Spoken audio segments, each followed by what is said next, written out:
Hello, my name is Brian W. Foster, and on today's episode, I sit down for an old-fashioned with Travis Willingham, discussing everything from voiceover, theater, football, and becoming a father. All that and more today on Between the Sheets.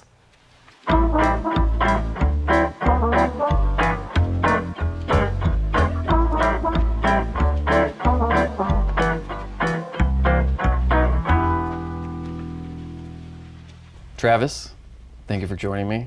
What are we drinking today? The OG. Old fashioned? That's right. Cheers, man. Cheers, buddy. Yeah. No muddled fruit in this biatch. That's the secret. Yep. Ooh, that's good. So you are a Texas boy. I am. Born where? Dallas County, Dallas, Texas. So what was home life like for you? You have a brother. Yeah, my brother is 33. He lives in Dallas still as well. You guys have the same exact voice. Yeah. When he's around Yeah. and I hear him across the house, or if we're at a restaurant or whatever, I cannot tell the difference between you two. It's crazy. Yeah, I often wonder if I sound that dumb sometimes when I hear him talk. Or as smart. Is that me? Because I hear him laugh and I'm like, oh, that's a big dumb idiot laughing. And then I'm like, oh, that sounds just Probably like how I laugh. Have you ever been so busy that you had to turn down voiceover jobs and you were like, here's my do you fill want to come in? Because Tom Hanks does that. His brother does all of the Woody animate, like the commercials and Tom stuff. Hanks' brother does? Yes. His brother No. voice matches him perfectly. I should have thought about that. I tried to get Carson into like acting right when I was leaving high school because I thought he was such a handsome little bugger. But he just can't take pictures or act lines to save his life. I don't think he would read script very well either. You end up getting into theater and acting around what age? I think the first time I realized that there was such a thing as like drama was like 5th grade. I was super overactive, hyperactive, ADD, all that stuff when I was a kid. And I loved cartoons so much, but I always say that I never really, I never understood as a kid that there was an actual adult behind like my favorite voices in Thundercats or G.I. Joe or Silverhawks or any of that stuff. I just assumed those were real things and real people and didn't know that was a job. My early years were in public school, and then we tried a little private school stuff just because I was such a pain in the ass kid. And Laura was always like, we're going to be cursed if our kids anything like you. Turns out the same way. Yeah, and I had an English teacher in the 5th grade at St. John's Episcopal School who encouraged like creative writing and some like dramatic readings in front of the class. And I volunteered one day with a couple of girls that wanted to do it. Like all the boys didn't want to have anything to do with it. And I fucking loved it. Like I loved it.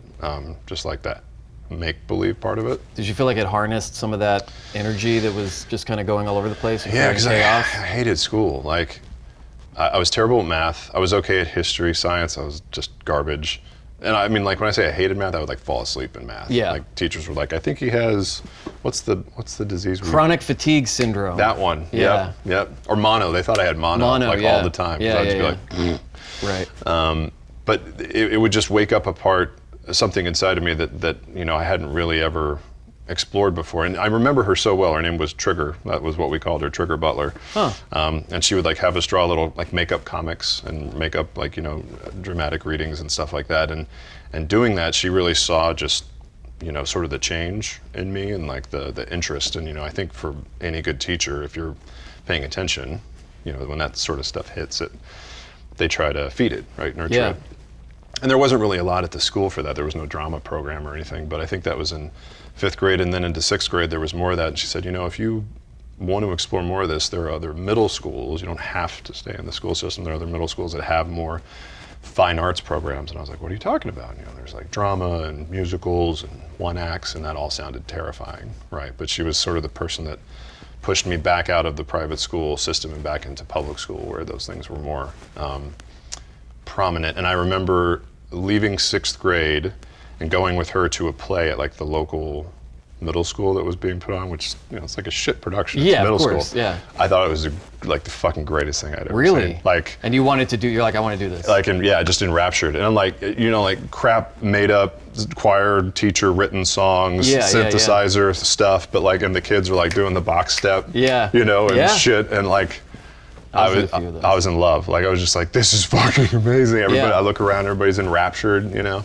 And I was like, I want to do this. And my mom's like, you want to do that? And I was like, yeah, I want to do that. She was like, okay. You know, my dad's like, whatever, fine. Did they want you to follow any specific path, or were they pretty open to whatever would work at that point? I think at that point, when your kid actually like declares that they're interested or passionate about something, you're like, oh, thank God. They have an interest, finally. Yeah, something, right? Let's see if we can feed it, and we'll just see what the fuck comes out of it. Yeah.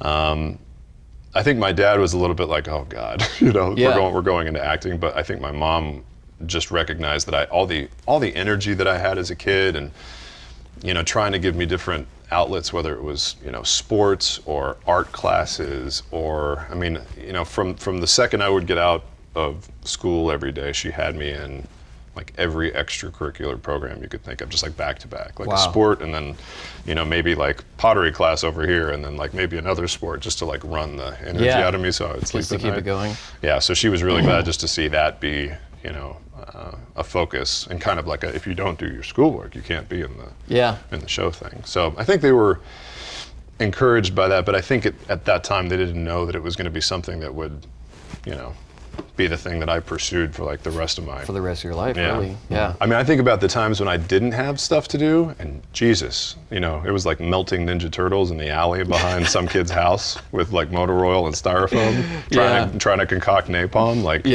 keep your kids busy. Holy hell. I hate to break it to you, but those weren't Ninja Turtles. Those were just regular turtles you melted. Oh no. Oh geez. PETA's coming after us. Yep. So then did you leave that Episcopal school to go to a school that had actual drama program and stuff? Yep. I left in the 6th grade. I went to J.L. Long Middle School in Dallas, which was right next door to the high school I ended up going to, which was Woodrow Wilson. Yeah. And Woodrow, the high school, was always known for its like very well-regarded fine arts program. Really lauded, like one-act plays and these really expensive musical productions. And I hadn't seen any of that yet. I had just seen the middle school stuff, and, you know, kids were bigger and they were older, and it was hopping back into like a crowd of kids that I had known from elementary school, but I had been gone for 2 years, so it was sort of like a reintroduction of that whole thing. And then, you know, it's so funny, Laura had, I guess, a high school experience which I guess is pretty typical, where like the choir and the musical programs are kind of like the nerdy side of the school. She hates it, but at my school, the cool kids were in choir and musical. Like, that's where the it crowd was. Like, if you wanted to hang out with like the coolest, it was in the fucking show choir. That's weird. That is a little different than most schools. I know. Yeah. Did you sing too then? I did. Yeah. I did. I kind of always sang as a kid, just because my mom, we all grew up in church, and so, like, you know, she'd be there singing stuff, belting her ass off, and I could sing pretty well. And then, you know, sure enough, like sheet music, I had to learn, you know, how to sight read and stuff like that, and the do, re, mi, fa, sol, la, ti, stuff. Didn't really retain it, didn't take to that side of it, like the technical aspects of music, but I just loved like the performing and the energy and stuff like that. Did the musicals there, did a little bit of sports still. I had kind of fallen away from like sports, I guess, in that private school year time, just because we were trying to figure out what it was that I was inspired by or to do. And, you know, halfway through middle school, I kind of hit that crazy growth spurt where I grew like, 6 inches in the summer, and all of a sudden it changed, a bunch of stuff. What age were you in then when you started to get into sports stuff? Was it kind of 50-50 of sports and artistic stuff, or was one more dominant than the other? Yeah, it was weird, because I was always a slightly taller, but in weird proportions on my body. Like, I was an automatic, we're just gonna go back to the beginning. I was an automatic C-section because my dome was too large. Yeah. Right, it was just one of those things like, ma'am, you're sunset is too large. I've seen pictures. It's the size it is now. Yeah, it's like a balloon on a string. Yeah. It's kind of Yeah, crazy. Yeah. And when I was little, I'd have like a larger upper torso, long arms, but I could like tickle the bottom of my knee. Like my legs weren't super long, so it was just kind of gangly and weird. Having all the energy that I had, I tried every sport possible. My dad was massive into sports, right? Football, baseball, he loved basketball. Did he play anything, or he loved watching them and following the sports? Yeah, no, I mean, he didn't play anything professionally, but in high school, he would always tell me stories about how, in high school, sports changed his life. His life, like the relationships that he formed and the experiences that he had were things that he was going to remember forever, even when I was tiny, right? So, his baseball team, he knew all the way through high school and afterward. His football group, he still kept in touch with till this day. The basketball stars that he followed were things that I would love. And I loved football, but I wasn't really all that partial to like basketball or baseball. Yeah. And there were parts of him that I could see that kind of disappointed. Yeah, a little bit. But so being like this kind of lanky kid, one of the stories I like to tell, and I'll probably tell my son a lot, is in youth football. There are all these like youth football helmets, and then this one adult small, and then a bunch of other youth football helmets. It's just this domed kid.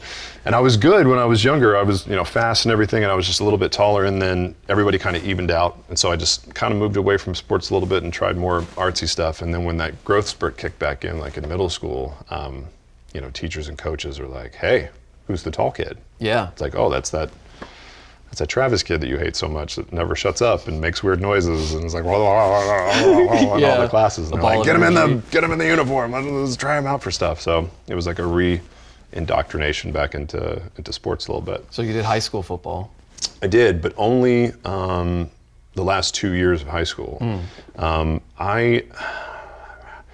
It was so funny. Even though I was growing taller, I was still like the nerdy kid that liked comic books and video games and didn't really like contact sports. Like a lot of other kids, I was bullied like a ton in elementary school and middle school. Yeah. So when I hit the growth spurt and I came back, and some of the kids that were like real true dicks that were all of a sudden like down here, there was a little bit of comeuppance for that. Yeah. Just socially and at school, but I never felt the desire to go around and like shove people or like hit people. Yeah. It was always more important to me that like, because you could see the difference between like previous to this, because it all happened over a summer, right? So when I left school, and I'd just be looking at eye level with somebody, and then I came back and I saw them at school and they were looking up at me slightly, right? There was just a different like body language, and it always like bothered me. Yeah. And so I just wanted them to know that I was still normal. They weren't going to see me all of a sudden showing up and like, shoving them and going like, "Hey, what's up?" Yeah, throughout the time that I've known you, you've been sensitive to, jokes or conversation about being put into that jock bully stereotype because you did grow up a nerd. Yeah. And were you one of the only real nerds that was doing, sports and into stuff like that, but also mixing with theater and musical stuff? Yeah, it was, and being in Texas, like all my coaches would call me like Thez for thespian and, choir boy and all that stuff. And nerd is relative to Texas because, and I tell Taliesin this, I remember being in a typing class and seeing a Vampire the Masquerade book, big ass book, and leaning over to this kind of gothy kid that I hadn't really said much to, and I was like, "What is that?" And he was like, "Oh, it's Vampire." I was like, "I like vampires, what's Vampire?" And he's like, "Oh, it's a role-playing game." I'm like, "What do you mean?" He was like, "What's that?" "We meet at the park at like 4 o'clock after school, and we pretend to be vampires." I was like, I don't understand. Can't you guys not walk around in daylight? Yeah, and he goes, "Well, do you want to look at the book?" And of course, like you open the player's handbook in D&D and you're like, "Nope." Yeah. Because it's just so big. Yeah, intimidating. That was the only time I saw it. But so I wasn't like a hardcore nerd, but but you were into comic books and video games, and anybody that likes musicals, it's pretty nerdy. Yeah. But yeah, it was just, there were so many people that didn't, they didn't have the ambassador on the sports side of things. Right, so like when people from the lacrosse team or the football team would be shitty to those people, it was really easy for me to be like, "Stop," right? Yeah. So that was always something I was really like proud of. So you ended up using your size and sort of the changes that have happened to you to kind of create a shield between people people like that and people that could have ended up getting bullied. Yeah, that was kind of the hope, right? And more of it, It was more just like, I would be in the locker room and people would be talking about so-and-so kid did this in the hallway or in this class that I wasn't there with, and I'd just try and pop in and be like, no, that guy's actually pretty cool. Yeah. Like, he plays the same, Nintendo 64 game at the time, or Super NES, or whatever that you play, and he's good at it and stuff like that. And they were like, word? I'm like, yeah. So it was just trying to like bridge the gaps between, like, I didn't understand why everybody couldn't be, because I would be in both sides of it, and both sides would be welcoming, and they'd deride, the choir people would be like, yeah, football practice. And right. Football guys would be like, you gotta go act and put on your tights and whatever. And I was like,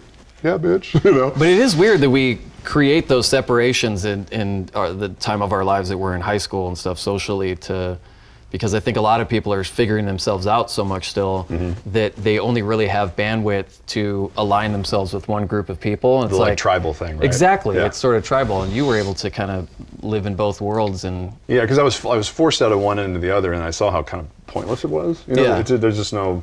Plus, those people, hindsight, in your 30s, you can see that, the people that were in some tribe that you maybe never saw, when you're in high school or even college, are people that you're working alongside with every day, when you're an adult. And so I think it's just important for people to, explore and push and not pay attention to that shit. what's one of your favorite theater productions that you were a part of? So my sophomore year was the first time that I was ever cast in a part that was on the high school stage. And I remember, like I said, I was transfixed with the musical production in middle school, but when I went to high school, they had this big proscenium arts theater. It was built in 1918, I think. So they had all wooden chairs, high balcony, these floor to ceiling, industrial, almost factory windows with these long red drapes, and it still is one of the most gorgeous theaters I've ever been in this high school. Yeah.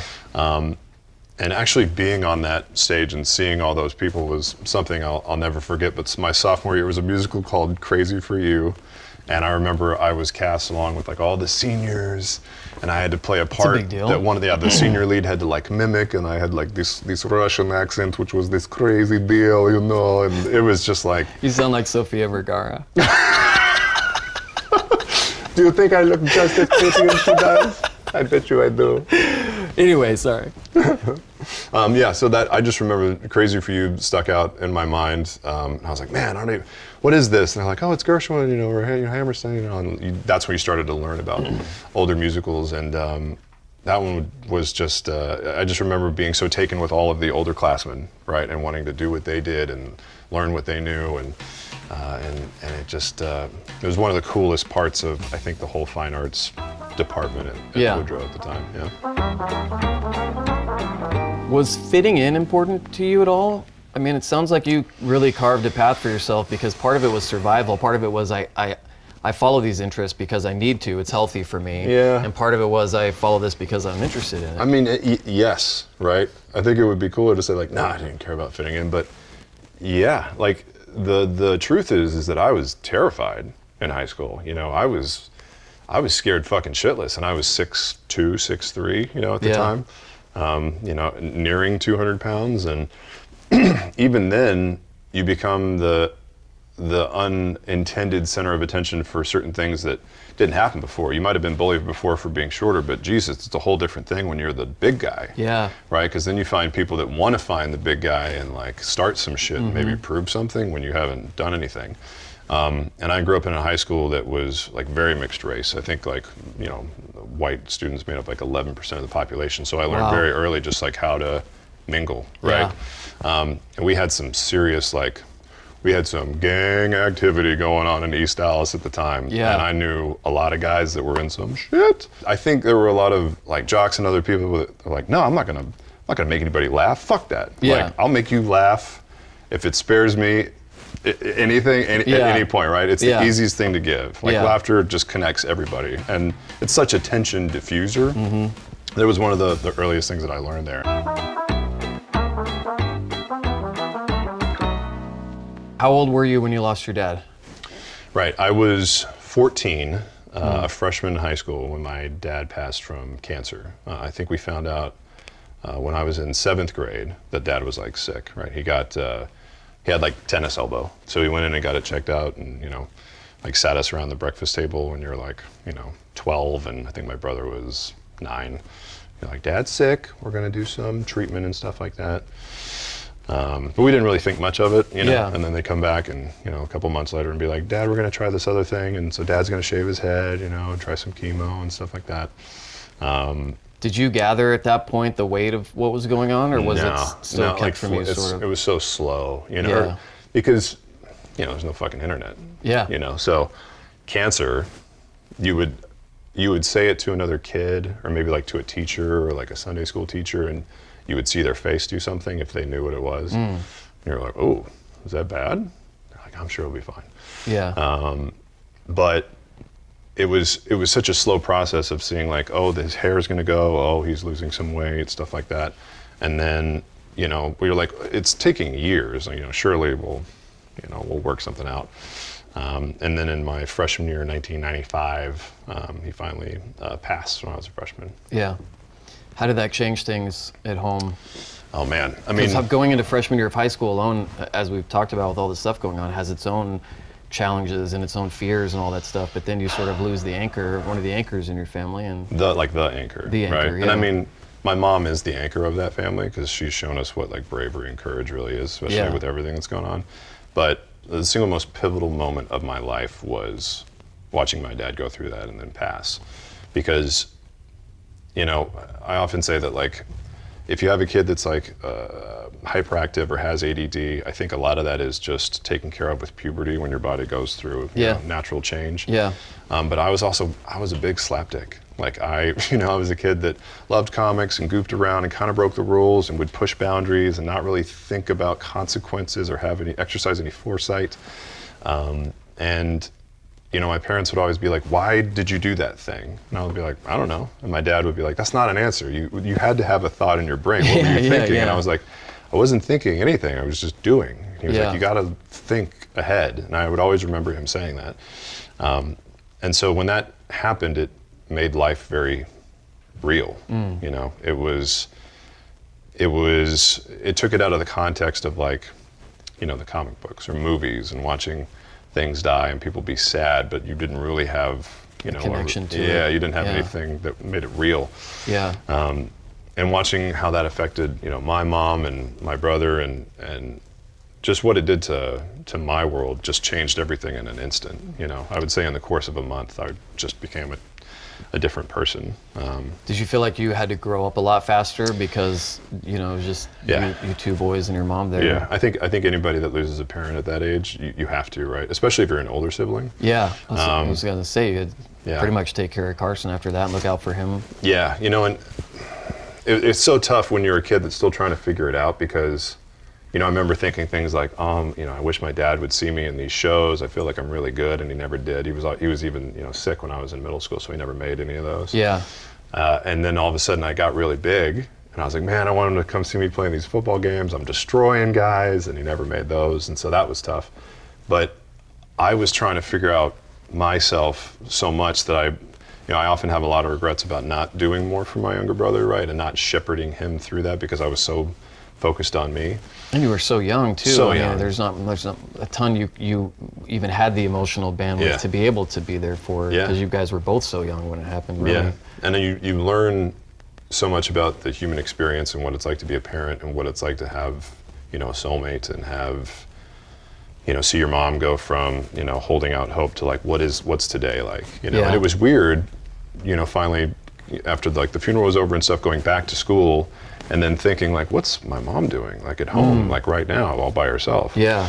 So it was really tough, and it forced you to let go of like petty shit and really forced me to get my shit together. Yeah. Right? Because you could see that she was, you know, trying to keep everything together, and I realized at that point that the best thing I could do for her was to make myself not be a burden, right? Wow. Not be a problem. Wow. You know, if I could take care of myself, that was the best thing that I could do. That's a mature thought for somebody at that age, but ultimately it's what was best for your family. Yeah, yeah, and I think there was a part of me that wanted to. You know, I don't know if that always happens in everybody, but that realization, I was like, that's what I want to do, right? If there's anything I can do to help her now, and all it is just making sure that I'm not a problem. Yeah. That's what I want to do. You know? Do you feel like a lot of the connection that you had to sports growing up and still do to this day is because it is one of those things that you and your dad shared and that was so important to him, and you definitely want to carry that on in your life. Definitely. I love football. I love my Dallas Cowboys, our Dallas Cowboys. Yes. Yep. And part of that is like, especially now, people are like, how can you like football? It's so barbaric, and there's this whole concussion protocol and CTE, and the game's more dangerous than it's ever been. There's also the argument it's the safest it's ever been. And that's all true. And all of it is true, and there's a place for all of it. But there's also like this tradition, right? And there are memories that are formed sort of in the colors of the uniform and just the experiences that you had with your family members. I always remember hustling home from church on Sundays, right? Central Standard Time, and trying to get home for the Cowboys game. And if we were lucky, we like shoveled in our food while my mom is yelling like, chew your food. We're just like mouthfuls of it. And then sitting there for the Cowboys game, and more watching my dad watching the game as he like cursed and yelled at the TV and trying to figure out what he was pissed about, but being like, with him, And if we were lucky, we would have like a root beer float or something like that. And that is ingrained like in my mind. And we were great in the 90s and then shit after that. And it's funny how you want to see your team do well, almost for like the memory of that person, right? To see them so passionate about a team, like when they start sucking or when things start going poorly, you feel like this weight. Or when they're really close to an achievement and they fall short. I was surprised last year, or 2 years ago actually. I think you were over for the playoff game. Yeah, I was. With Dak and the Packers. I started to like tear up at the end of the game, and I was like, I'm sorry, I don't know. This is totally a surprise to me. It was the closest we had been in a while. That's right. And I could tell it was bringing up a lot of stuff for you because it is such an important part of your life. Yeah, it was for childhood too. It surprised me. I was like, I want it for me, but I want it for like the memory of my dad and like my brother and myself, and to like share that and to have something that's like good. And so for me, the Cowboys will always be that. It's you, even if they're just garbage, you're like constantly hoping that they'll do more. And I am looking forward to making sure that my son has plenty of Cowboys paraphernalia just to choose from. Because while we are in LA and there is a team here, I don't know what you're talking about. I know. What was the biggest lesson, or maybe just the lesson that ended up sticking with you most to this day that you learned from your dad? Either by watching him or something that he, actually taught you or wanted to pass on to you? That's such a good question. To me, my dad was like larger than life. Just such a character. He was somebody that would go into a room and tell a story, and he would have grown men in tears because he had them laughing, and they'd be red in the face, and these big belly chuckles. And he would always come home from these like sales and marketing trips and talk about how he had just like owned some presentation, right? He had gone into he worked with like the Salvation Army for a while, and so he would go into these military meetings, and they all looked like they were bored and tired of being there. And he walked in, and I remember him standing in the living room, and he would be like, I walked in and went, 10 hot! And like everybody like shot up, and he was like, all right, listen up now! And he was in the military for like a hot second. But just the charismatic energy that he had and the way that it would affect people, I always saw that was something that maybe I could do, and that the energy that I had as a kid could be channeled through maybe more of like a gregarious personality, right? That if you could entertain people and make them laugh, that you could really connect with them faster, right? And that was always something that I wanted to, I don't know, I hope, take from him or be able to like carry in instead. There wasn't any particular lesson. There were a ton of, work hard, take care of your mom, no one comes before your brother, things like that. Just, family, bond, blood, all that stuff. But just who he was and how he affected the people around him, that's how I wanted to make people feel that were in my life. Yeah, and you do. You definitely do. Thanks, I can say that. Thanks. So you go to TCU. Did you continue both acting and sports? I tried. Yeah. I tried. The football was cool, and I got like some scholarships and stuff, but I was a better swimmer. I was like a 50 free, 100 free medley freestyle swimmer. Decent at butterfly as well. Yeah. And so I got some offers for football. I got like a real crappy offer to go to TCU for swimming, but I showed up and man, they swim 3 times a day and I wanted to do acting. And so the theater scholarship that I took didn't leave a lot of time for sports. Oh yeah. So I was like, all right, I'm gonna give this theater thing a shot. And so that was when I kind of transitioned from sports and like team sports into just like weightlifting, right? Yeah. Just going into a weight room and trying to figure out what the hell you did in there for an hour. You know, you see people wandering around and they're like looking at themselves in the mirror and their sleeves are cut off and you're like, what the fuck? I don't know what these fucking machines do. Like, does my head go there? Like, you don't want to ask like the guy and go like, hey bro, like, what the fuck does that one do? Yeah. You know? I have a hard time picturing you walking into a gym and not knowing what to do with the equipment in there. Just It like seems everybody there's else. Never a time where that would Nope, be true. just like everybody else. I would walk in and look like real confident, right? A bunch of gum in my mouth. And Yep. like, it maybe if you were lucky, the machine didn't have the faded instruction panel on the Yeah, side yeah, you where it could like kinda told you jump. which Yeah. muscle group it activated. But that was it for sports for a while, and it was just theater after that. Just theater? Straight up theater and a little musical theater. Yeah. So then after college, when do you get into voiceover? When did that come into your life? Right.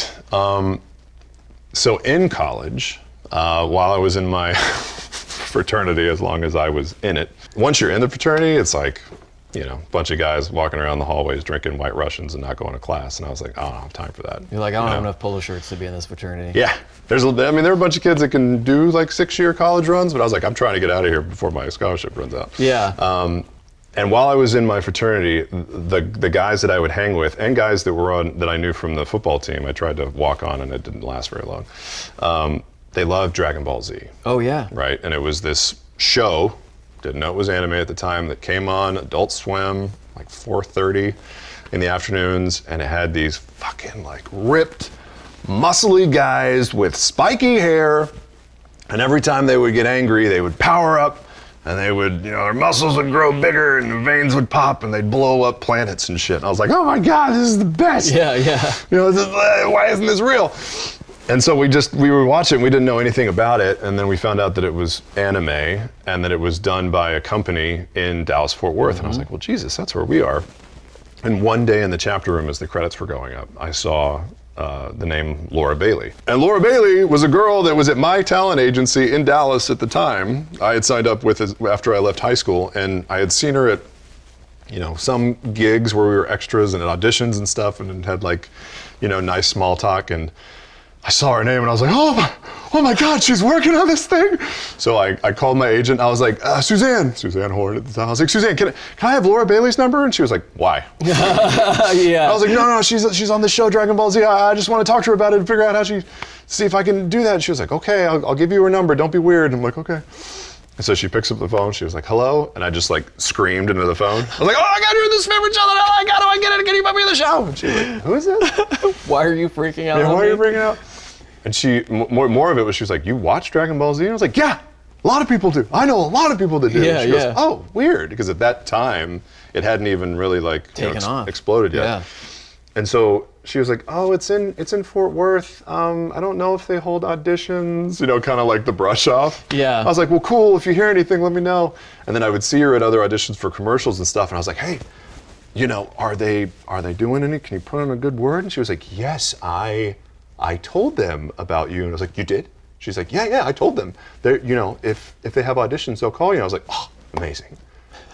2 years. Did you think she was serious, or were you? Yeah. Totally. Yeah, Bought yeah. it, right? So you were waiting by the phone. She's a then. great actress. Yeah, She's a great that's true. And nothing, right? Nothing.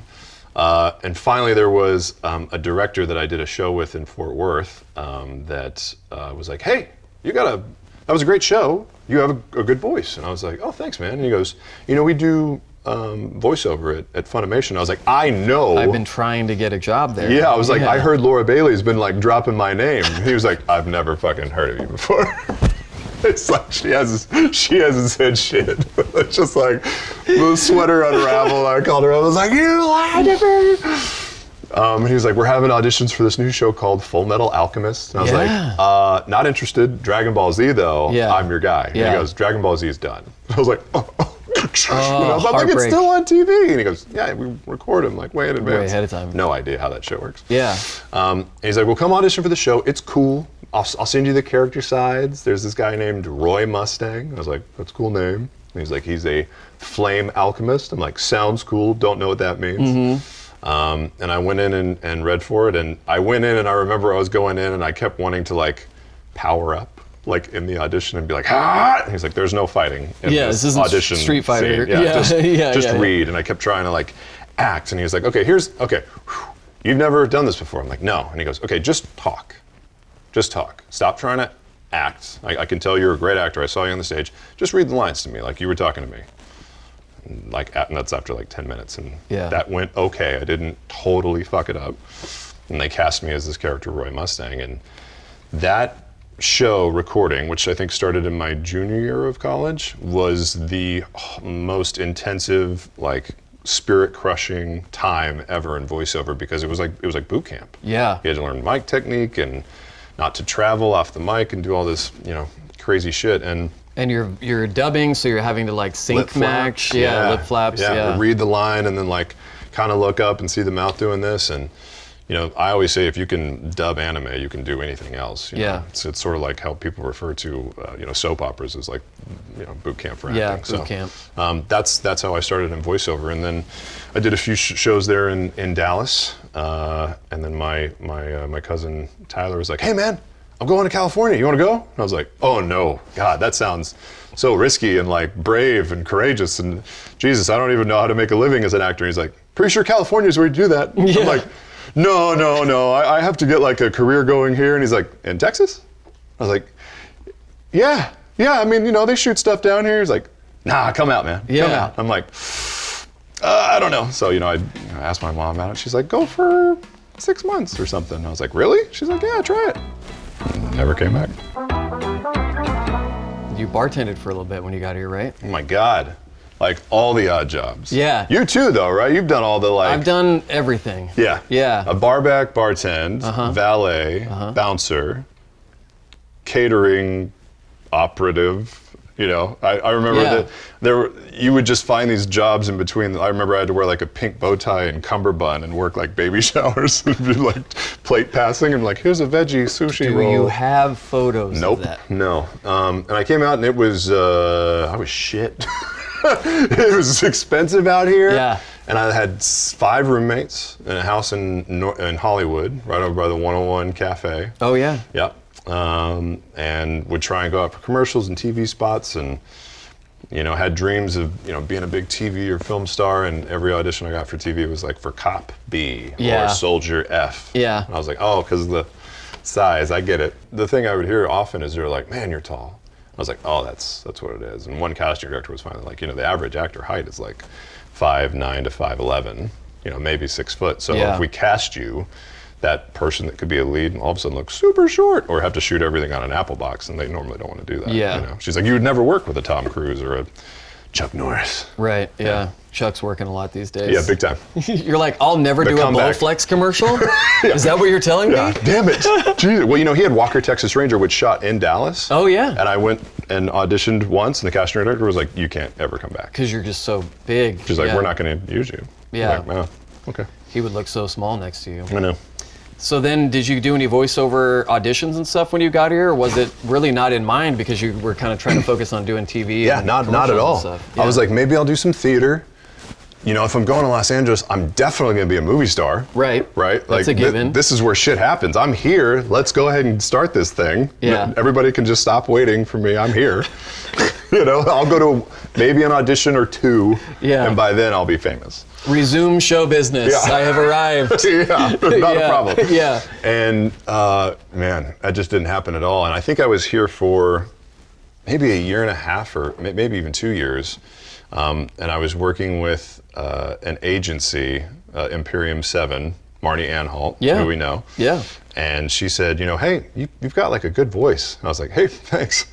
And she was like, do you want to read for like video game copy? I was like, what the fuck are you talking about? Yeah. And she was like, we audition, characters in video games. I was like, right. Yeah. There's acting in video games. Yeah. Right, of course. And I was like, I would love to do that. I mean, and I told her the story about like, you know, cartoons, never really thinking they were real people. And she goes, we auditioned for those too. And I just like had to stop. And I was like, you do cartoons here? She's like, where do you think they did them? And I was like, I don't know, not in the United States. Right. Maybe Canada, I don't know. Yeah. And so I started auditioning for some video game stuff and cartoon work, and I still wasn't very good. Yeah. You know, I was really good at dubbing, you know, fitting in designated flaps, but when it was just free, you know, I didn't have to conform to any kind of space, I was kind of limited. You know, I found myself really nervous and too cautious to like take chances or do anything unique or just make a bold choice and stick to it, right? You think that's because you didn't have the experience yet? Yep. Yeah. Yeah, experience and just nerves. Yeah. Right? Like, I've always had a little bit of a self-confidence problem, like whether it was going into high school or college or going into acting. You know, I think of all the things that are going against me, whether it's being too tall or having too deep a voice, or I saw her facial expression, that definitely has to do with me, even though it might not, right? And I just like started second guessing myself. And it took years to realize that if you're there for the audition, that time is yours, right? And in any casting situation, they want you to be the person. They want you to be amazing so they can stop casting. Right. Right, they want you to be incredible. So make that time yours, and who gives a shit like how it goes? If it sucks, then just let it go, because there's going to be another one. And that's a hard lesson to learn, and it took a long while for that to sink in. When you started actually getting into doing it regularly, voiceover, did you like that more than the hustle of trying to do the on-camera thing? Was it because you grew up enjoying a lot of that stuff and video games and stuff so much, did it end up sort of fulfilling a different part of you? Yeah, it was much in the same way as seeing that musical for the first time in middle school. Like doing voiceover, I was like, oh shit, these are my people, right? Because I wanted to be in TV and film and would still like it just because it would be fun to do. Yeah. But it wasn't anything that I was like aspiring or dying to do. You know, I love movies, I love films, I'm a huge fan of Harry Potter and Lord of the Rings and all these things, but that's just because I'm a fan, right? I love voiceover because you're not confined by any of those other things. And the things that I love about theater, which is you're not confined by the way that you look, what your stature is, the color of your skin, what your voice sounds like. You can change all that shit with your voice, makeup, costuming, right? Yeah. Really use your imagination. You're all sharing in this, you know, inclusive participation of the mind, right? Yeah. And voiceover is the same way. And so when, you know, I would see a picture of like a grizzled 50s scar down his face, bald, with a cigar hanging out of his mouth, one eye missing. He's all in like this mech armor holding some big space rifle. I was like, oh, I don't think I'm supposed to read for him. He was like, you can't sound like that guy? I was like, Yeah, you can. shit. Yeah, I mean, I guess I can try, you know, or, you know, something. And that sort of introduction takes time as well, because there aren't a lot of people that will pop in and go like, hey man, you know, you can do this.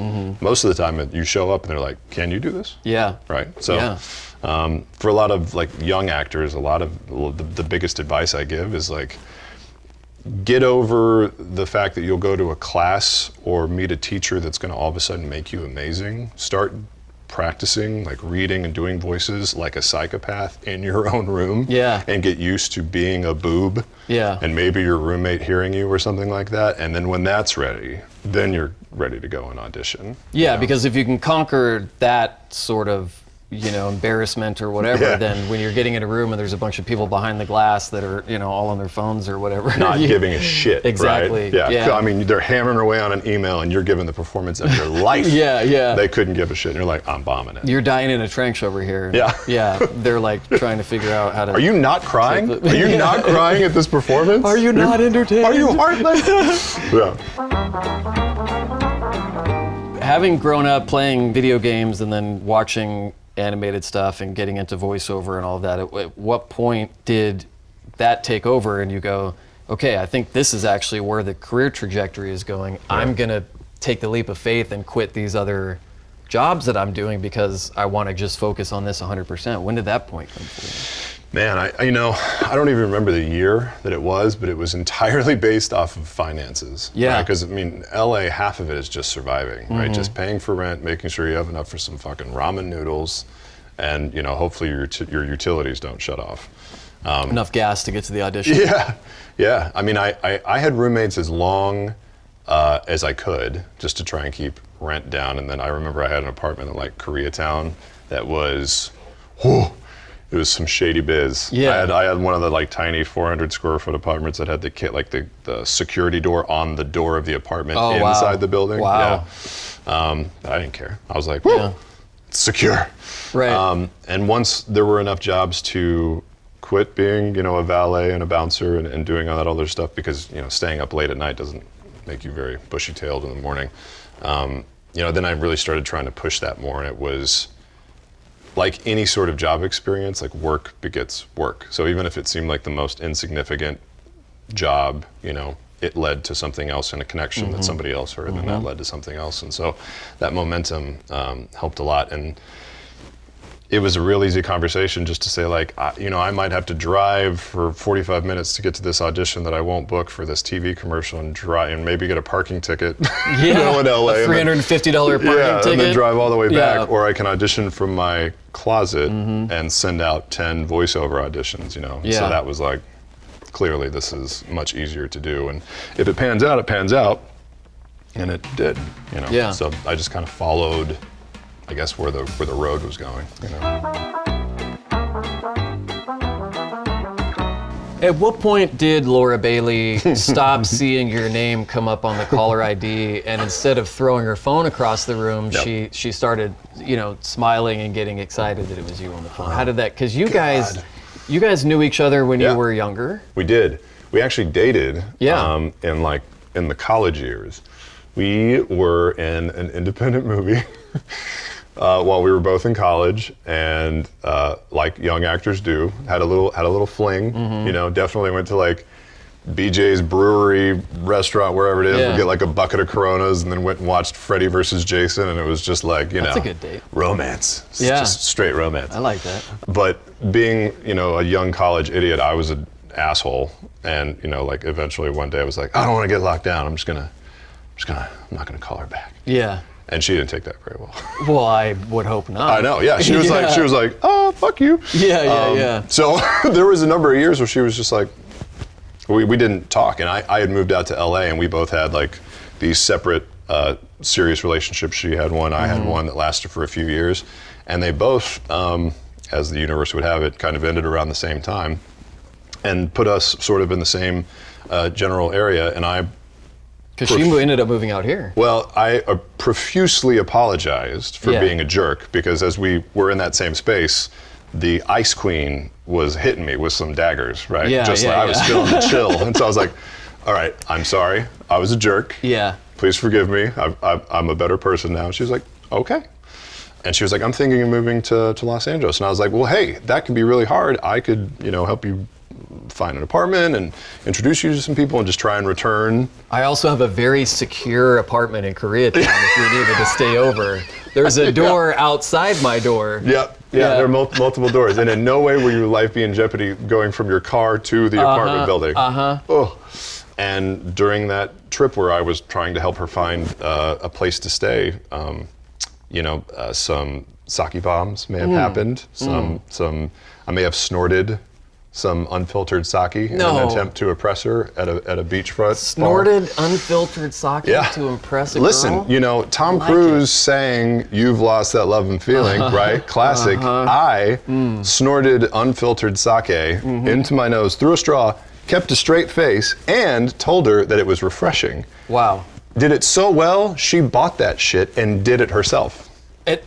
Right after you did? Right then. What was her reaction? It was pure murder. Like pain, screaming, the waitress going, you guys need to keep it down. Yep. And that led to our romance.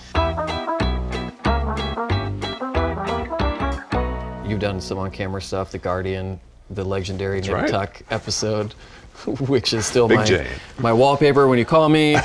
And then It really is, Secondhand Lions is another one. That's right, yeah.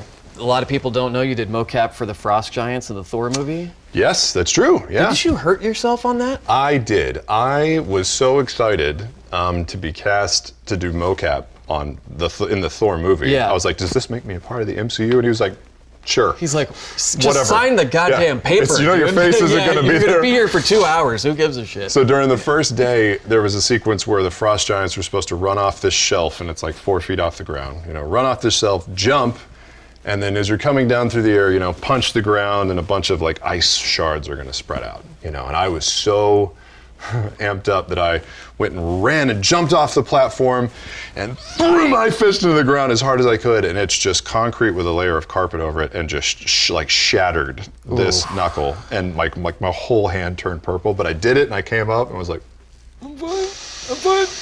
He's like, you okay? It was really loud, and I was like, I'm fine. Yeah. I'm good. Yeah. I'm ready to go again. You wanted to do this one more time? And on the second one, it was like, yeah, just open. Like trying to throw a ball with your left hand. Yeah. All the dinosaur appeared at the T-Rex. Just terrible. But yeah. But you were so stoked to be there. It was So like, stoked. I'm gonna push through. I believe that Sir Kenneth Branagh, director of Thor, personally selected me to play his multitudes of Frost Giants. Yeah, I think so too. I don't know if that happened, but in my mind, it did.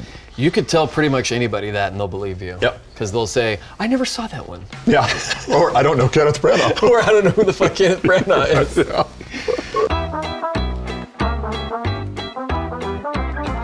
It's interesting to see in the last 10 years how interactive entertainment has changed, and it's become its own sort of art form with storytelling that has really changed the game in a lot of ways. How has it been going from back in the I'm a fan of this Dragon Ball Z thing to looking at the way immersive storytelling is now in interactive media? I mean, it's been so incredible because I was one of the people that saw Tomb Raider, right? The original Tomb Raider with the blocky head and everything, and the camera would move around, and I was like, man, it won't get any cooler than this, right? Or even earlier than that. What was it Pilot Wings on Super NES? I forget, it was the first time that it would turn 360 degrees, but with facial mocap the way that it is, and the narrative storytelling now of The Last of Us, Red Dead Redemption, things like that, where it really drops you into a story. Angry Birds. It's just changed it so much, and it's made it so much more special for us, because it's one thing if you go into like a video game session and you know that you're gonna adopt some sort of a voice or speak up here and be real cartoony and whatever, and you're gonna yell RPG, grenade, get back, they have our flag, we're losing this fight. Yeah. We are losing. We're losing this fight. That's been said in our headphones a million times. Yep. Those sessions are great, but it was really different to see the level of storytelling and the level of emotion that was portrayed in those games. What Troy and what Ashley did was not only impressive, but it just set a whole new bar, right? You were like, man, we can do so much in these games. There aren't a ton of games and developers that tell those stories, and so it made it all that more precious. I always hope that one day I'll be able to work on a Naughty Dog game, but I was so thrilled to see Laura be able to dig in and show her chops in Uncharted, and Lost Legacy. Yeah, so impressive. And to me, it's just changed everything. I know that there's all the attention's on the multiplayer games, esports and Fortnite and Overwatch and all that stuff. But man, I want to get lost in the game. Right? There's a lot of conversation about that right now. I remember at E3 this year, there was a lot of people talking about, is this the death of the single player? And I wonder. I remember talking to you about it and going, no. Don't do it. Because we do love, you and I have lost years to Call of Duty. Oh, yeah. And, Halo and different endlessly first-person shooters. But then GTA. The ones that we end up sitting and talking about for hours are the stories, the story-based games. Just the brutal ones, right? There are ones that you can get in and spend a couple hours to relieve some stress, and that's great, right? Yeah. Or even the competitive nature and try and be as good tactically and performance-wise as you can. But man, to be fucked up over some opening cinematics because a character lost their daughter before the game ever starts, and to have you go what just happened? Yeah. That is that to me was everything. An emotional reaction after 14 hours of playing something makes sense. Yeah. To be able to hook you in and to affect you in that way right away, it was like, wow, this is a different type of storytelling. Yeah, you hear people talk about those video games where they talk about the really almost era-changing movies, right? Like Godfathers, the things like that. People that were like, I had never seen or heard or felt emotion like I saw in that movie. And Uncharted, Last of Us, those moments, right, are sometimes the first times that people have been like, I felt like I was responsible for that, or life. I felt in myself, like grief or regret because I had my hands on the controller. I wasn't passive third person watching the film, and I could still be emotional and be like, yeah, that happened on screen. Like I was responsible or there for that moment. Yeah. And that's where else can you make that happen? No, yeah. Well, you can make it happen in D&D, but that's true. Yeah. You get a call or an email or a text that says, come to this D&D game for ultimately as like a birthday present for Liam O'Brien, who we had all known for a long time before this home game had happened. Yep. Were you reluctant at first? Were you like, I'm not going to get this, or were you gung ho? I want to try this out. I want to dive in. So I knew it was coming, and again, that early vampire book that I saw with Taliesin, right? So I always I would go into the comic book store, and if I wasn't trying to sneak back past the 18+ curtain to go look at like heavy metal and other stuff, I would always see like the player's handbooks of D&D and stuff like that. I was like, I don't get it, and I would ask, and he's like, oh, it's got Dungeons and Dragons and dwarves and elves and all this stuff. But I didn't know anything about it, and then being around Yuri Lowenthal and Matt Mercer and other people and hearing, Zach Hanks and just other folks that had played, I was like, so you play like now? And he's like, yeah. I said, what do you do? He's like, we show up for a few hours, we have some food, we have some drinks, and we roll some dice, and we play D&D. And I was like, could I come like watch? Yeah. And he's like, oh, you don't want to watch it. Nobody watches D&D. And I was like, oh, okay. He's like, you want to come play? I'm like, no, I don't. Intimidating at first. I was like, I don't want to show up at the park and act like a vampire. He's like, it's not like that. Yeah. He's like, that's a separate thing that exists. It's not that. Right. He was like, but we should do it. And I was like, okay, brush off. So I did that with Matt a couple times. I did that with Yuri a few times. And then I did that with Liam once or twice. And Laura had said she was interested. I had said he was interested, or she was interested. And Liam's like, let's do it. Yeah. It's out for my birthday. We want to do it. I was like, okay. We're doing it, right? And just the intro questions from Matt alone were almost enough to make me go like, I'm sick, I can't do it. Yeah, because he was like, seems like a lot at first. What race? What class? What? And I was like, what's a big race? And he's like, orcs. And I was like, what else? And he's like, well, there's a half giant race called Goliaths. And I was like, oh, I'll take that. Yeah. He's like, well, what class do you want to be? And I was like, what hits things with axes? He's like, there are fighters, there are, rogues, there's barbarians. I was like, yeah, let's do barbarian. Yeah. I don't want to know, I'm not going to know much, so I want to be responsible for as little as possible. Yeah. And so that's how that started, but you never would have thought, right? You thought maybe you would get some good laughs out of it. Right. And that would be it. One time, one and done, no big deal. Yeah. But it's turned into something else entirely. Yeah, just a bit. I think about you guys, and I think about how everyone, for the most part, has grown up gaming and has done voice work and acting and all these different things, and how D&D is one of those rare things that sort of touches on all of those different, not only skill sets, but interests that you guys have. Yeah. So it's more fulfilling in some ways than just doing a video game or something else, because you're sort of touching on a lot of different artistic expressions at the same time, right? Yeah, it's weird, the stuff that kind of like bleeds through. Yeah. Because, even if you look at our first campaign, like Liam and Vax was this like tragic character, and Liam is so, he has that theater background and has so much emotion that he's willing to share at any second. Sam. Always accessible. Always accessible. Sam is, musically gifted, and that just came out with that energy.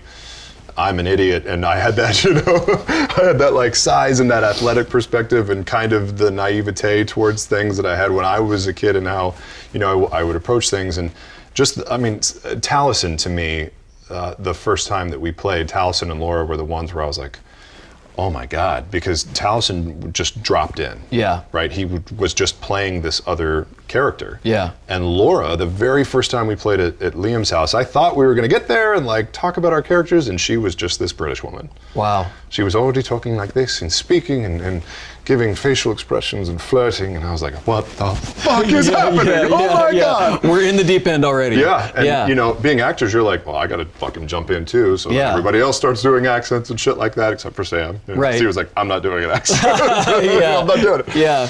But throughout that campaign, like the way that you would look at solving a problem or approaching a fight, you know, especially for me, just playing sports, like different formations or plays or strategies that other people might not have been thinking of, or you know, even the small amount of military stuff that I know just from my brother or my uncle being in the military, you know, that terminology would come into play when we were addressing things. And even though my knowledge of that stuff is so tiny, it felt to me so valued in that moment.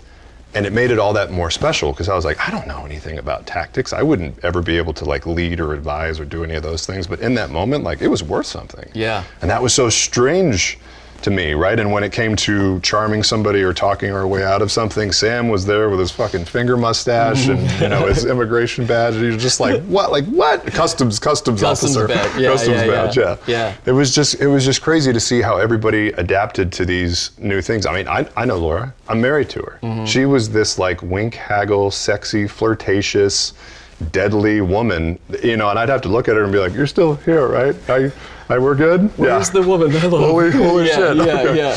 Yeah, so it was, I mean, it was just a magical like peek through the curtain. And we said like goodbye to each other at, you know, 3 a.m. and we're like, man, that was fun. And then Liam sent like a text the next day and he was like, I don't know about you guys, but I feel kind of snake bit. We got to do that again. And all of us were like, nah. Yeah. Nobody replied. Just left him hanging. Wow, thinking about what would have happened if you guys hadn't gotten together for another game. Right. We'd all be working at Walmart. That's right. That's right. Or I guess I would still be I'd be working the at greeter Walmart. in the front though. Yeah. Hi, welcome to Walmart. Yeah, nobody would be. All smiles. Nobody would be intimidated by that. No. Yeah, because your vest would be too small. Hi, welcome to Walmart. Steve the little, yeah. Welcome. I wonder then, leaving that first game, thinking about from there to you guys play once a month or every 6 weeks or however, you know, with everyone's schedules you could get together. When the idea came about to start putting cameras on the game and making it a weekly thing, what was your initial reaction to that? Fuck no. Yeah, why? Straight up no. I didn't want to be known as somebody that played D&D. Why? Legit. Like, I remember having this conversation in our house, Laura and I, she was sitting on the steps, and I was like, I don't want people knowing that I play D&D or that I like it. And she was like, why? I was like, I don't know. I'm not prepared for that. Was it too deep a level of nerd for you, or as far as the perception? Yes. Okay. Like, to me, I was like, I kept thinking back to that vampire book, right? Or maybe people would think less of me or think this or think that, and it was mostly from just naivete or ignorance, right? Yeah. I didn't know anything about the game. I didn't know anything about the people that played it.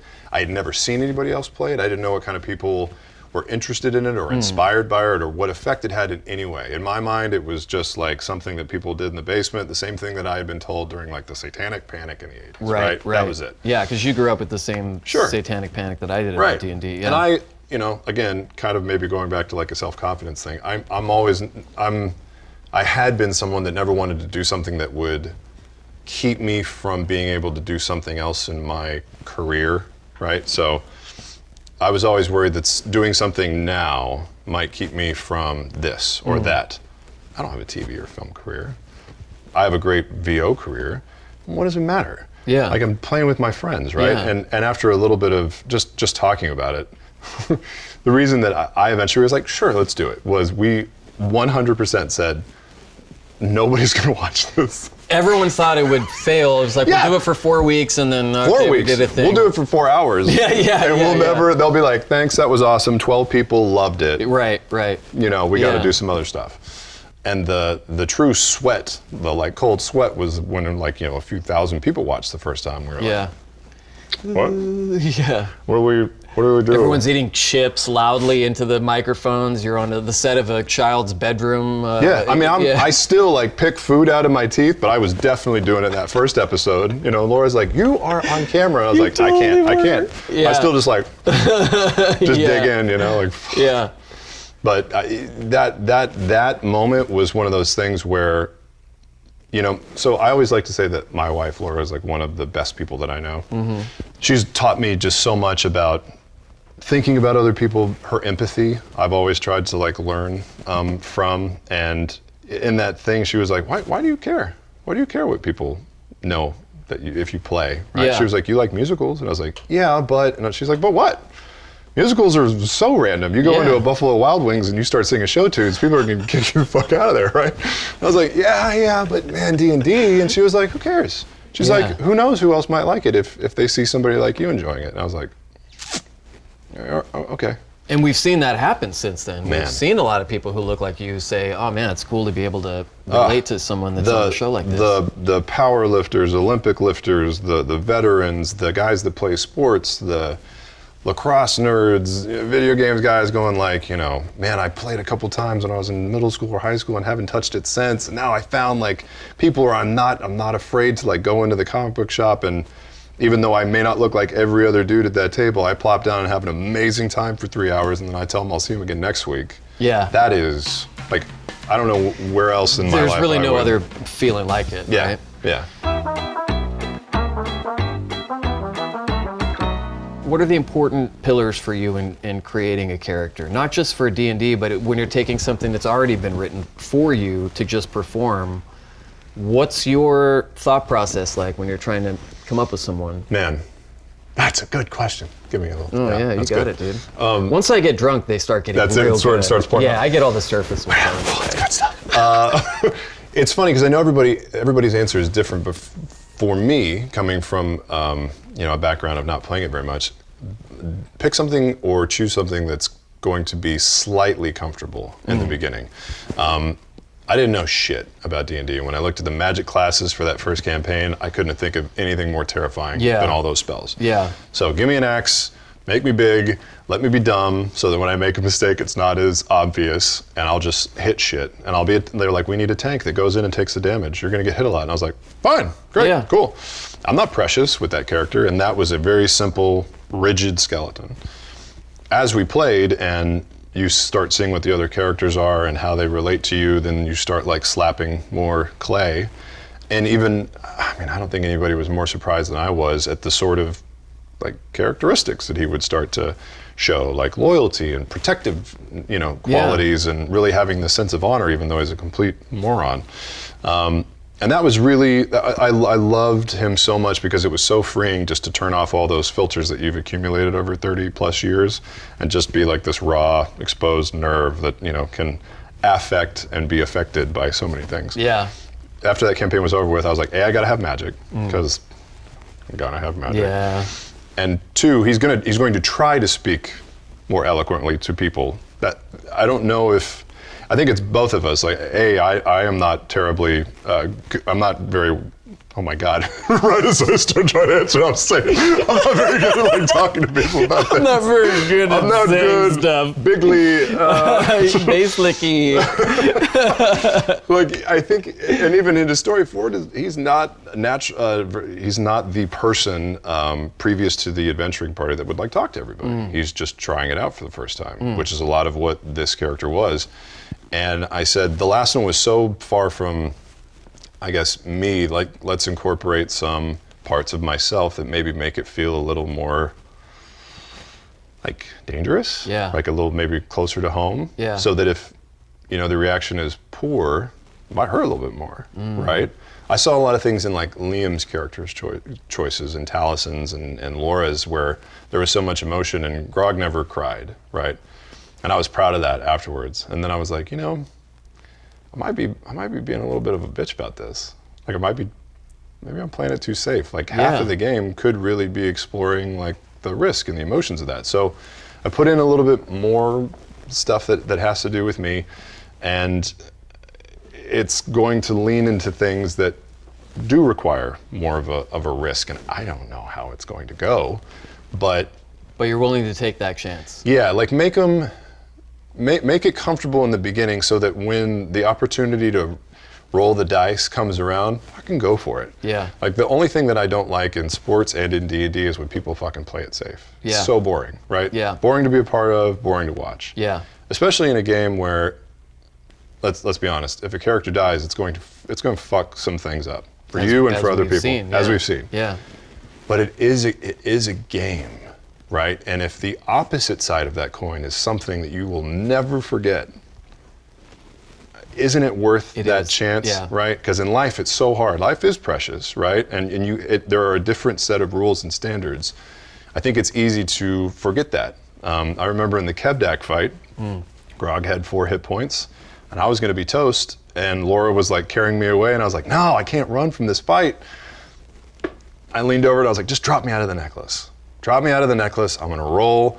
I'm going to try and hit him. If I miss, I'm dead.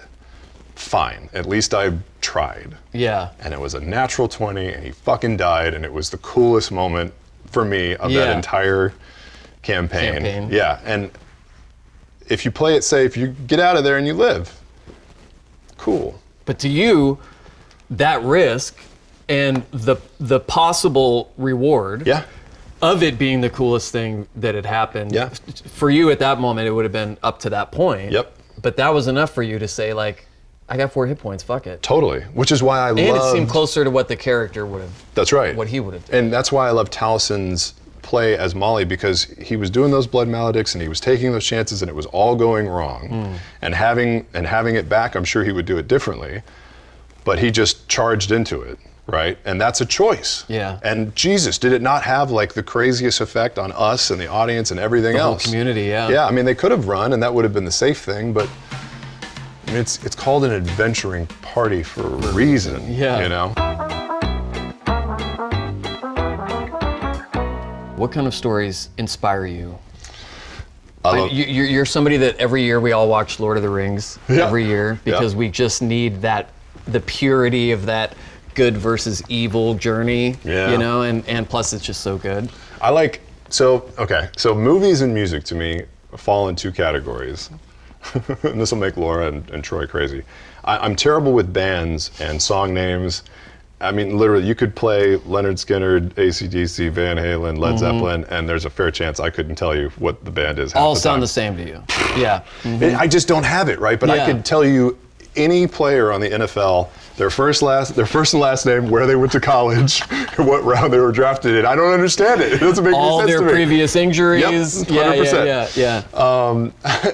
But for movies and music, they satisfy, if you've seen them or heard them, for me, different like emotional feelings, like a cocktail. Yeah. Right. So if I'm feeling like melancholy or I just want to kind of think about some stuff, there are movies or music that I will listen to. If I'm wanting to get ramped up for a workout or get pumped up, Vanessa Carlton. 100% of the time. Oh, that's it! When I hear that piano riff, I can make it away. Hold that down. Oh my God. Just maxing it out. Yep. But when I met Laura, I was like listening to Linkin Park and Tool and, my Primus days and Metallica and all this stuff. And she was like, God, that's so aggressive. Is that like you? And I was like, I don't know if it's me, but there are just parts of me, like I was very angry, mad, and confused after my dad passed and figuring out high school and going into college. Like that sound nurtured and echoed what I was feeling. And so I listened to it, and I felt very at home listening to those things. But I'm also a guy that loves fucking show tunes. It's true. Right? Like half the time when I'm driving to a session, I'm listening to Hamilton. You've got the whole soundtrack memorized. Yep, once or anything. And I know it all. And I'm singing it as loud as I can. I'll look over and some guy's like looking in the car going like, you okay? And I'm like, no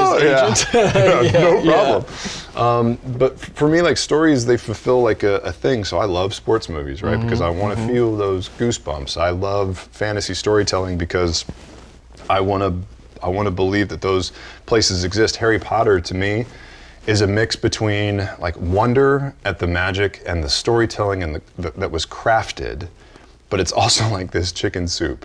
Because when you hear all those, British accents young and old, especially like Richard Harris into the, just hearing that old sound, I remember like just wanting to fall into the TV and thinking it was the most amazing thing I'd ever heard. Plus, as a voiceover person, the Irish and Scottish and that's dappled in there, those are things that I love to just lose myself in. And I'll watch them hundreds of times. Laura's like, oh my God, Harry Potter's on again. You're not even watching it. I was like, I know, but it's in the background. I need it on because it's comfort food. Yeah. Like the Hobbit. I'll watch the traveling troupe of Oakenshield as they're coming together in his home. Just that part because of the food washing and then the smoking the pipes and oh my God, doing all this stuff. Yeah, it just feels. I don't know, it just feels good, and it reminds me sort of our game and what I picture while we're playing. So different movies have like different things for me. Blade Runner 2049, oh my God. Yeah. I've been watching that one more and more just because the way it's shot is so wide and vast and so beautiful, and the sound, just those like, boom, like it,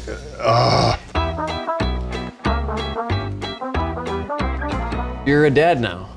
How does it feel? Oh my God. It feels amazing and terrifying.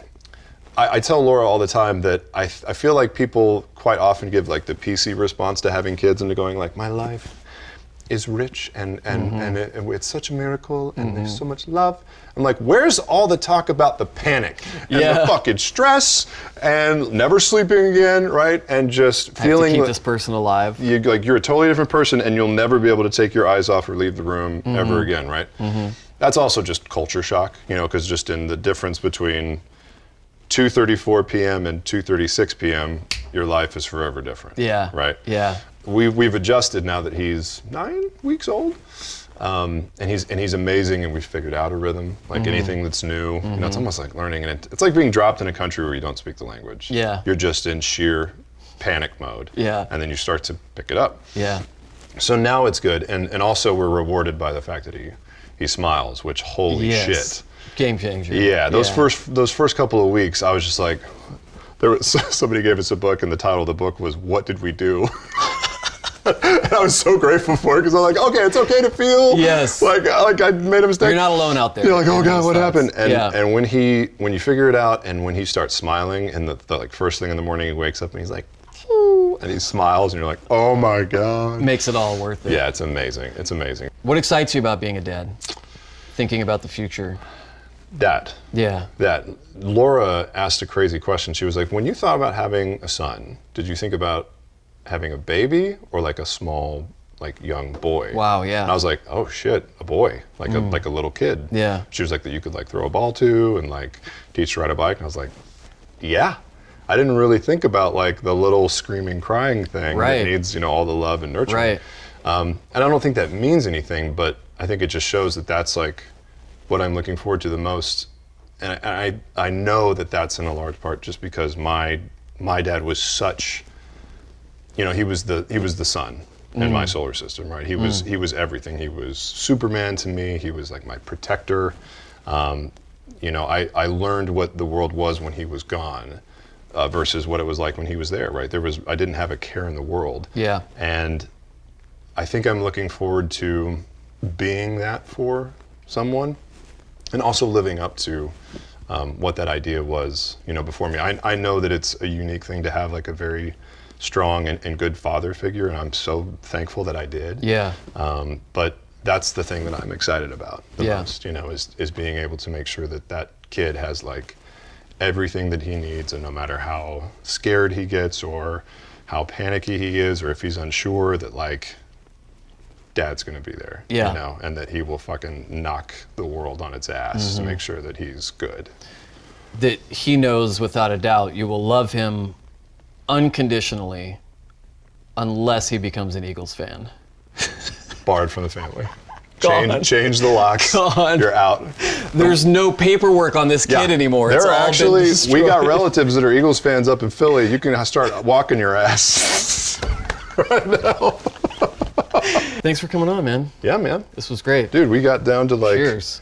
The bottom of the thing. Let's finish this. I didn't even... And then... I didn't even eat the cherry first. That's how, like, on my best behavior, I'm just gonna get Well, it's 7:30 in the morning right now. it. They can't see my watch.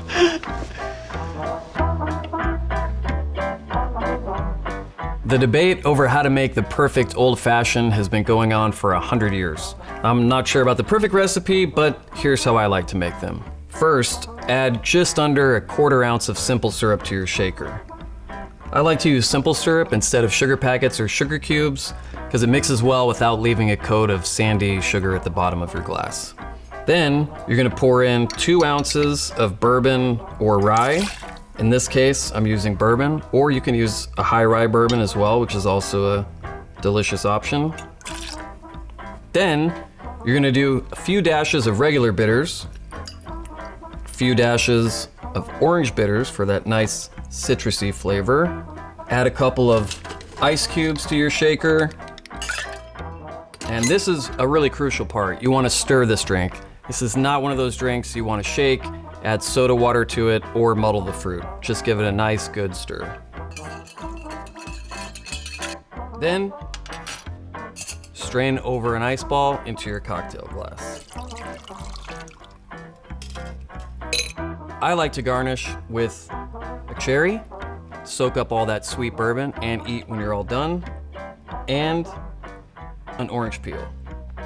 Some people like to flame the orange peel before they put it in, but the last time I tried that, I nearly burned down my high school. There, a simple, classy, time-honored cocktail perfect for any occasion. Enjoy and stay turned responsibly.